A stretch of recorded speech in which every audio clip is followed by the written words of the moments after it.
নমস্কার বন্ধুরা, মাদার কিচেনে আপনাদের সুস্বাগতম। আজ আমি আর একটা মুখরোচক রেসিপি নিয়ে আপনাদের সামনে হাজির হয়ে গেলাম। এই দেখুন, ডাটা এইভাবে নরম ডাটা, কিন্তু এগুলো সুন্দর। এই দেখেন নরম ডাটা, ডাটা দিয়ে আলু দিয়ে, এই দেখেন কাঁচামরিচ। শুধু এটা হবে না, এর সঙ্গে আর একটা জিনিস আছে। এই দেখেন চিংড়ি মাছ দিয়ে, এগুলো হচ্ছে বাগদা চিংড়ির একটু ছোট সাইজ। এই চিংড়িগুলো দিয়ে আজকে আমি গরমের একটা সুস্বাদু রেসিপি করব। তো রেসিপিটা কি করে করব, আমার কড়াতে তেল গরম হয়ে গেছে। আমি আগে সবজিগুলো একটু ভেজে নিই, দেখতে থাকুন আপনারা। আমি আলুগুলো তেলে দেবো। আপনারা জানেন আমি সবজি কখনো হলুদ দিয়ে ভাজি না, তেল পুড়ে যায় তাই।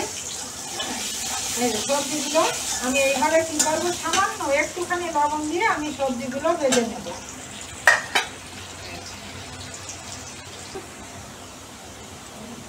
এবার দেখেন আলুগুলো, দেখেন আমি হলুদ ছাড়াই এই যে এইভাবে আলু ভেজে নিই। আমার আবার একটা কি আমি সবজি ওই আলুটা অনেক সুন্দর করে ভাজি, বা সবজিগুলো আমার কাছে মনে হয় জানো, সবজি বা আলু এইভাবে সুন্দর করে ভাজা হলে রান্নাটায়, মানে ছোটোবেলার থেকে এক প্রসেসে খেয়ে আসা অভ্যাস তো, কাঁচা সবজি এরকম রান্না আমি খেতে পারি না। এই রান্না, এই দেখেন আলুগুলো কি সুন্দর করে ভেজে নিলাম। এবার আমি কি করব, জনসংখ্যা অনুযায়ী আমি চিংড়ি মাছগুলো নিয়েছি, আমি চিংড়ি মাছগুলো ভেজে নেব হালকা একটুখানি।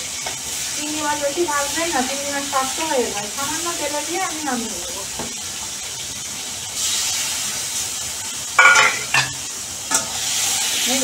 হয়ে গেল এই যে চিংড়ি মাছটা আমি এবার নামিয়ে নেবো। এটা তেলে দিলে সুন্দর লাল হয়, কিন্তু গলদা সেটা হয় না, গলদা কম হয়। হরিণে চিংড়ি আছে একটা, ওটাও সুন্দর রং হয়। এগুলো হচ্ছে নোনা অঞ্চলের চিংড়ি, এটাও তেমন ওই নোনা দেশের চিংড়ি। তেমন হয়ে গেল। চিংড়ি মাছগুলো একটু সাঁতলিয়ে নিলাম, সেগুলো চিংড়ি মাছগুলো এরকম করে নিলাম। এবার আমি চিংড়ি মাছগুলো এরকম সব আমি তুলে দেবো। এই চিংড়ি মাছগুলো আমি তুলে নিলাম। বেশি ভাজবো না, ভাজলে চিংড়ি মাছগুলো রাবারের মতন হয়ে যাবে। আস্তে একটু কমিয়ে দেবো। এবার দেওয়ার পরে আমি আর একটুখানি তেল দেবো।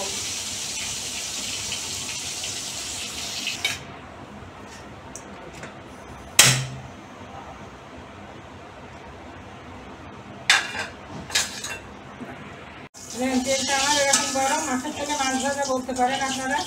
আমি মাছটা ভেজে নিলাম তো, সেই তেলে রান্নাটা করছি।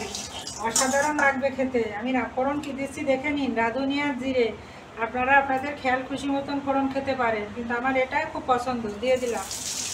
এটা দেওয়ার পরে আমি অল্প কিছু কাঁচামরিচ দেবো, আর কিছুটা পরে দেবো। অল্প কিছু দিয়ে দিলাম। আর এবার আমি ডাঁটাগুলো দিয়ে দেবো। এর সঙ্গে আপনারা দুটো একটা পটলও টুকরো করে করে দিতে পারেন, সেটাও ভালো লাগে খেতে। আজকে আমি দিইনি, হয়তো কোনো একদিন দেবো, সেদিন আপনাদের দেখাবো। ডাঁটাটা একটু আমি এইভাবে তেলে নেড়ে নেবো। আর ডাঁটার সবসময় কাজ করবেন আপনারা, ডাঁটা এই যখন তেলে দেবেন, লবণ কিন্তু একেবারে সামান্য পরিমাণে, এই যে একটু লবণ দিলাম। লবণ দেবেন না বেশি, লবণ দিলে কী হবে, ডাঁটাটায় নোনা ঢুকে যাবে। আর যদি কেউ নুনটা রান্না পছন্দ করেন, নুনটা সবজি, তারা লবণ অনেকটা কত ধরে ভেজে দিয়েও আপনারা ভেজে নিতে পারেন। কিন্তু আমার একটু মিষ্টি মিষ্টি সবজির ভিতরে ভালো লাগে, আমি লবণ বেশি দিলাম না। আর আগে আমি হলুদটাও দেবো না, কারণ হলুদ দিলে পরে আমার এই ডাঁটা কিছু ফুলে উঠবে। আমি নেড়ে নিয়ে জল ঢালার আগেই আমি হলুদ দেবো। আমি কী করবো, আমি হলুদ দিয়ে দেবো। আস্তে একটু কমিয়ে দিই, আস্তে কমিয়ে দিয়ে এটা শুনে যে আমি এই পরিমাণ এই যে হলুদ দিয়ে দিলাম। যদি আমার একটুখানি লাগে আমি দেবো, এটা কোনো শুকনো মরিচ পড়বে না, কিন্তু কাঁচামরিচে রান্নাটা হবে। এই যে সাবেকি আনা যেটা বলেন, বা ট্রেডিশনাল বলেন, এই রান্নায় আগের মানুষ তো শুকনো মরিচ না, শুধু ওই জিরে, হয়তো ধনে, আদার ব্যবহারও কিন্তু তখন ছিল না। আমি আমার মা ঠাকুমার শাশুড়ির কাছে শুনেছি, ওটা ছোটোবেলায় আদার ব্যবহার দেখেনি। মানুষ তো যখন অতটা সচেতন ছিল না, এত চাষবাসও হতো না। এবার আমি কি করব, এবার এই আলুগুলো আমি দিয়ে দেবো। আলুগুলো আমি সব দিয়ে দিলাম। দিয়ে আমি একটুখানি মশলা দেবো। মশলাটা কি দিচ্ছি দেখে নিই। মশলাটা দেবো আমি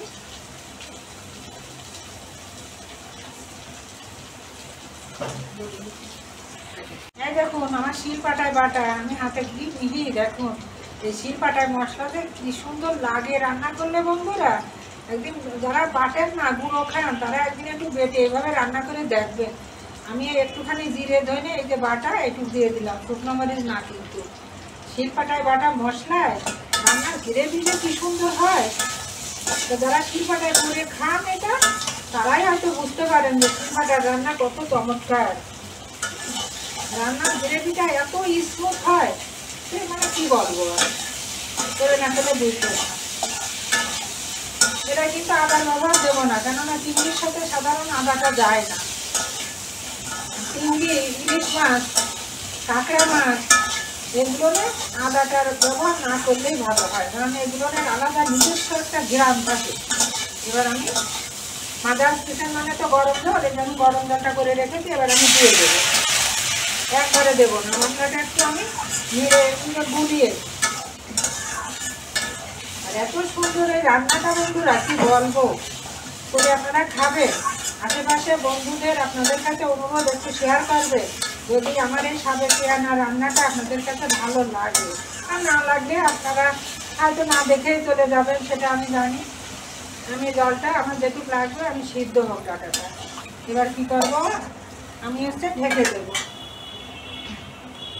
আমি ঢেকে দিলাম, সিদ্ধ হলে আমি তারপরে রান্না চিংড়ি মাছটা দিয়ে আপনাদের দেখাবো। দেখি আমার রান্নাটা কত দূরে। হ্যাঁ, আমার রান্নাটা হয়ে গেল। আমার সবজিগুলো সিদ্ধ হলো নাকি দেখে দেখেন। আমি কিন্তু ডাটা তেলে পরে দিয়ে নেড়েছিলাম, এই দেখেন আমার ডাটাগুলো এই যে গলে গেছে, এই যে আলুগুলো গলে গেছে। এবার আমি কি করব, এই যে আমার যে কাঁচামরিচগুলো আর এই চিংড়ি মাছগুলো এবার আমি এখানে এগুলো নেওয়ার ঢেলে দেবো। এই কাঁচামরিচটা এখন দেওয়ার কারণ কি, আমার এই তরকারিটা ফ্লেভার ভালো আসবে কাঁচামরিচ। এরকম করে এই গরমের সময় আপনারা সুন্দর করে একদিন খেয়ে দেখবেন যে কেমন লাগে। আমার একটু সময় চিংড়ি মাছ দিলাম তো, একটু সময় একটু ঢাকাটা পরে আমি গ্রেভি দিয়ে করে আপনাদের দেখাবো।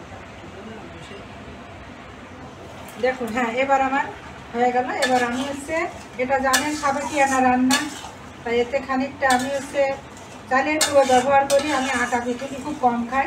এই যে সাবেকিয়ানা রান্নাতে একটু গ্রেভি আসবে এটা, কেন আপনারা জানেন ঢাকায় গ্রেভি হয় না, এতে আমার কোনো মশলাপাতিও নাই। তাই গ্রেভিটা আমার কিসে হবে, নিশ্চয়ই চালের গুঁড়োটায় গ্রেভি হবে। দেখুন, বাড়িতে অতিথি আসলে এভাবে রান্না করে দেবেন, আপনার খোঁজ নিবে যে আপনার এই রান্নাটা আপনি কি করে করেছেন। আমি কথা দিলাম যদি না বলে। আর এই লবণ মিষ্টি যে যেমন খাবেন সে পরিমাণ মতন একটু দিয়ে নেবেন। লবণও আপনি যেমন খাবেন আমার দেওয়া আছে, সামান্য একটু আমি ছড়িয়ে দিলাম। আর কি দেবো আমি, এই দেখো রান্না যেহেতু আমার হয়েই গেছে, যে সামান্য একটুখানি যে জিরের গুঁড়ো, আমি একটুখানি এই যে জিরের গুঁড়ো ছড়িয়ে দিলাম ভাজা। এই ভাজা জিরের গুঁড়োটা আমি বারবার বলি, এটা কিন্তু রান্নার স্বাদ দ্বিগুণ বাড়ে। আপনারা ব্যবহার করে পরীক্ষা করতে পারেন আমার এই কথাটা ঠিক কিনা ভুল। দেখুন রান্নাটা আপনারা এবার দেখুন কত সুন্দর একটা পর্যায়ে আমি নিয়ে এসেছি। এবার কী করবো, আমি গ্যাসটা অফ করে দেবো। গ্যাসটা অফ করে দিয়ে আমি হালকা 2-1 মিনিট একটুখানি ঢাকা থাক ওই মশলার ফ্লেভারটা ঢোকার জন্য। দেখুন বন্ধুরা, এবার আমি নামিয়ে নেব। এই যে কিদে ধরছি কেউ কিন্তু ভুল বুঝেন না, এটার নাম সাঁড়াশি। আমার মাদার কিচেনের এই একটা জিনিস কিন্তু আমার শ্বশুর আজ 20-24 বছর মারা গেছেন। আমার এই বিয়ে করে যখন বউ হয়ে আসি এইটা আমাকে আমার শ্বশুর রান্না করে দিয়েছিলেন কড়াই ধরার জন্য। আমি মনে করলাম এটা আবার কি করতে দিল, এ তো মারামারি করা অস্ত্র নাকি। তারপরে বুঝলাম যে না, এটা দিয়ে কড়াই ধরতে হয়। তাই এই দেখেন ধরে আমি এই যে জলটা ঢেলে দিলাম। এটা আমার বিয়ের বয়স 40 বছর। আমি এই 40 বছর ধরে কিন্তু আমি এই জিনিসটাতে কড়াই ধরে আসছি। কামার দিয়ে বানানো ছিল, মানে এটা কামার, লোহা যারা করে কর্মকার যাদের বলে। একটু ঝোল করলাম বন্ধুরা, ভাবগুলো তো খেতে হবে, একটু ঝোল করে দিলাম। তা দেখুন আমার রেসিপিটা তৈরি হয়ে গেল, ডাটা আলু চিংড়ি দিয়ে এই যে মাছের ঝোল, চিংড়ি মাছের। তা আপনাদের যদি আমার রেসিপিটা সাবেকিয়ানা রেসিপিটা ভালো লাগে তা আপনারা প্লিজ, আপনাদের কাছে অনুরোধ, আপনারা একটু আপনাদের যারা প্রিয়জন আছে শেয়ার করবেন, সবাই যাতে করে দেখার সুযোগ পায়। আর আমার ফেসবুকটি যারা ফলো করেননি তারা আমার ফেসবুকটি পেজটি ফলো করবেন, লাইক কমেন্ট শেয়ার দিয়ে আপনারা আমার পাশে থাকবেন। আর ইউটিউব চ্যানেলটি আপনারা সাবস্ক্রাইব করবেন। আর যেভাবে ভালোবেসে পাশে আছেন বন্ধুরা, সেইভাবে ভালোবাসে আমার একটুখানি পাশে থাকবেন। আপনাদের সবার জন্য শুভকামনা রইল মাদার্স কিচেনের পক্ষ থেকে।